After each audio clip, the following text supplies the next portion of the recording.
Hello students. So my next topic of discussion will be mixtures. Now as we have already studied elements and compounds, the next thing that we talk of will be mixtures. The first thing that we start about learning about mixtures is the characteristics of mixtures. This characteristic of mixture will itself give you an idea about the definition of mixtures, or in other words the properties of mixtures. Now let's see what we have written regarding the characteristics of mixtures. Now the first one, there is no chemical combination. Now what does my word no chemical combination here mean? What I here mean by no chemical combination is whatever substances mixtures are made up of, whatever pure substances mixtures are made up of, they are not chemically combined. There is absolutely no chemical combination. They have just been physically mixed together in any proportion to prepare a particular mixture. And that brings me to the second point also. Components vary in their proportions. Exactly what I said previously. If you remember what we studied about compounds, we always said that there is every component has a fixed proportion by weight. But here there is absolutely no fixed proportion. Any particular proportion can be taken into account to prepare a mixture. So that is why if I talk about a mixture, suppose the simplest mixture I can talk about is milk. I cannot really say how much nutrient is present, because it's all variable, and the milk that I get here at my place and what you get there at your place will have the different composition, because at the end of the day it is a mixture. Definitely the components will vary. The next point, no fixed melting point. MP and BP you very well know is melting point and boiling point. So there is no fixed melting point or boiling point. Why?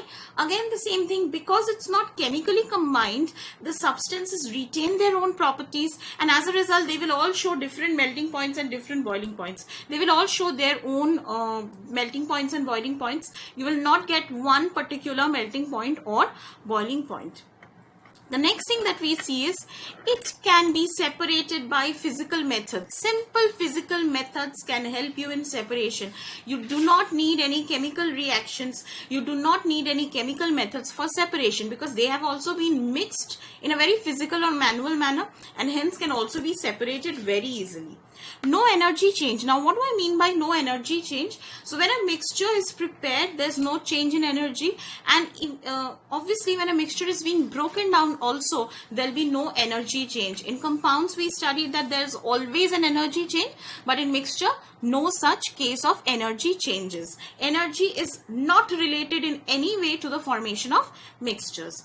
And the last typical characteristic of a mixture is that it has no particular chemical formula. How can it have a chemical formula if it does not have any particular combination, if it does not have any particular proportion? It is not possible to have even any particular chemical formula.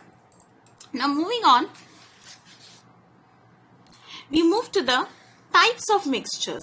Now students, see, types of mixtures, since you have already studied all this in class 7, so I think you already know about it. There are two types of mixtures. One is a homogeneous mixture, the other one is a heterogeneous mixture. Please be very careful when you write the spellings of these. Everybody tends to make a spelling error in homogeneous and heterogeneous term. Please do not make spelling errors, because if you are making spelling errors in typical scientific terms, that will lead to deduction of marks.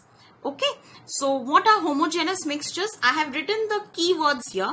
If you have the textbook, you can read the definition from there. If you have your class 7 textbook, that will also help.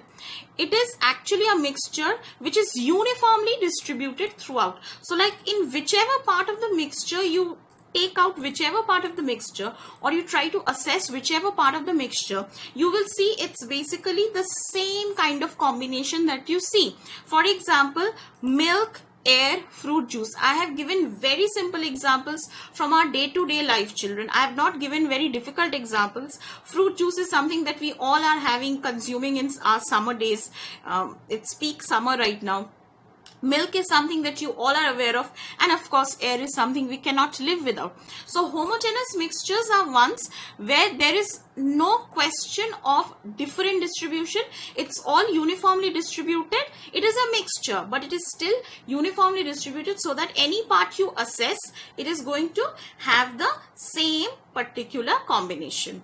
Next, I move to heterogeneous mixture. Now, when I talk of heterogeneous mixtures, what exactly I'm talking of? Just the opposite of homogeneous mixtures, means here it's not uniformly distributed. So if you take one part of the mixture and assess it, and then you take another part of the mixture and you assess it, you see it's different. The best example for all of us students is soil.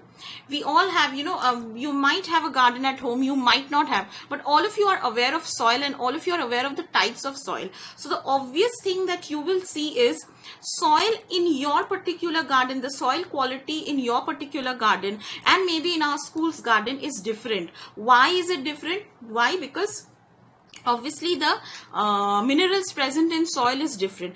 Even in your particular garden, you will see the soil in the front of your gate and the soil at the side of your gate are different because of maybe different impurities, maybe different plants, different kind of fertilizers added to them. So that is a typical example of a heterogeneous mixture, where even in the same place, if you see two sites, you will see they have totally different proportions or totally different combinations of the substances that they are made up of. So these are my two different types of mixtures. So that is all for today that I want to teach you. We'll go a little slow with this. So what we studied today is mixtures, characteristics of mixtures, types of mixtures, and most importantly students, the examples of different mixtures. This is very, very important.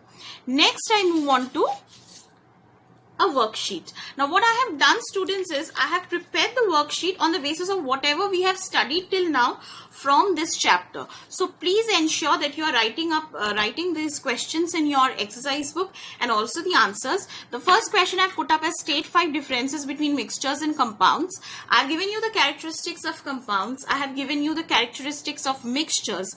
From this you should be able to answer it.